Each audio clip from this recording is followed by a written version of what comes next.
Hi, it's Father Dave Nix, and I was walking, praying my Psalms today, and I thought of something that happened to me when I was in grade school that I decided to share with y'all. It has to do with bullies, and I think we're seeing a lot in church and state right now, and what we can learn from something that happened to me when I was in sixth grade. I went to Catholic grade school here in Denver, Colorado, and there was a bully. His first name starts with T. We won't embarrass him in case he's also mentally grown up with physically growing up. So we'll just call him Tommy, even though his first name really did start with T. And, he was always either making fun of or beating up on me and my friends and stuff. And one day, I think it was a Sunday, because my parents were around. It was a Sunday at church, because we also went to church the same place that I had this, where I went to grade school. And this guy named Tommy was, again, he was beating up or making fun of me and my friends or something. And this time we did the littlest thing to fight back. What we did is, I think we must have flicked his ear, maybe made fun of him. I think we just made fun of him back a little bit. Now, I was in sixth grade. Tommy was in eighth grade. And because my parents were there, they were probably eating donuts or something after Mass. We ran to my parents' minivan. It was a tan minivan in the city limits of Denver there. And ran in and locked the doors.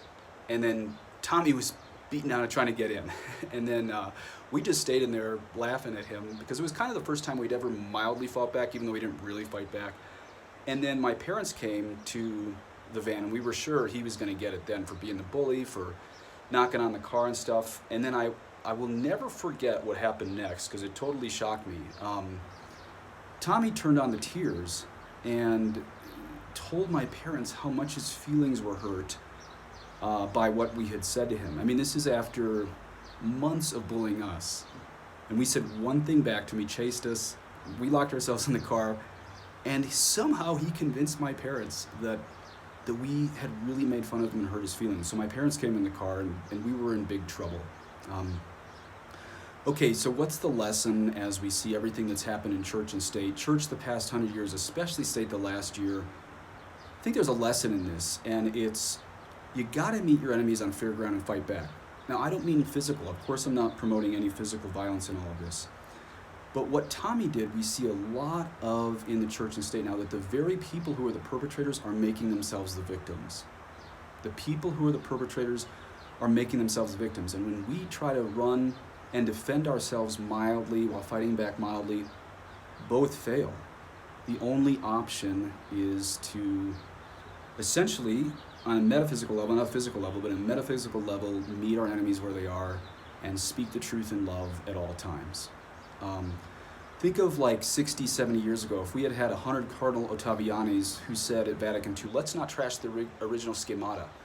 What if we had had 100 Cardinal Ottavianis who pushed against the hijacking of Vatican II and said, we need to go back to the original schemata. Even I had no problem with the original schemata. I wish Vatican II had stuck with the original schemata right there. It was good stuff.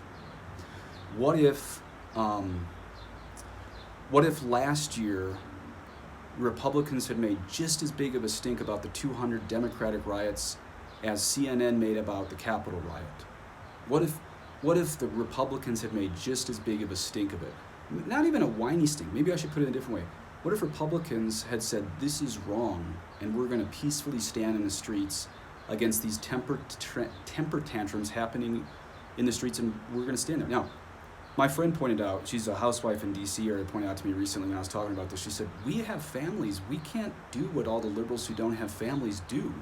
We don't have the ability, as we're raising our kids, to go step out in the streets and reform the church and stuff. And she made a really great point. And maybe we're past the point until God himself intervenes on the infiltration of the church and the infiltration of the state, that the families out there, the homeschooling families, the good families who have kids in school who aren't homeschooling, you don't have the time to fight back. And maybe in some sense we've lost church and state, at least at the human level, at the temporary level, until God himself steps in. But here's where my episode with Tommy hopefully plays into what you guys are hearing me say here, is that you can choose non-compromise for your families. You can choose non-compromise in going forward in your works. You can choose non-compromise in your interactions and speaking truth and love to your kids' Catholic grade schools. You can choose to not be bullied by people who want to make themselves the victims after tormenting you and making you feel bad for being a solid Christian in 2021. We want them converted, but That doesn't mean that we compromise. As you guys hear me say all this all the time, we cannot invert the first and second great commandment. The first commandment is love the Lord your God with your whole heart, soul, strength, and mind. Second is love your neighbor as yourself. So we can learn from bullies. Bullies are always the perpetrators who make themselves the victims. They go running to embarrass us, but that only works if we failed to meet them on the grounds in the first place. And this is where, again, without violence, I'm not saying punch anybody in the face, but we have to meet our enemies toe-to-toe on the 50-yard line, spiritually, emotionally, and mentally. Because you know what? If we go to the 25-yard line and back up, they're still going to take us all the way back to our own end zone. There's no compromise for these people. That's what I should have learned when I was in 6th grade. There's no compromise for these bullies. So, even though in some sense we've lost this little chapter of the infiltration of the hierarchy, this little chapter of maybe it is the end of our country, I don't really know. But you can still choose a great life of teaching your kids non-compromise, speaking the truth in love at the family level. And I gotta figure out how to turn this off now. God bless you all. This is my first time doing this, so I don't know how to turn my phone off. You can all check out now. Bye.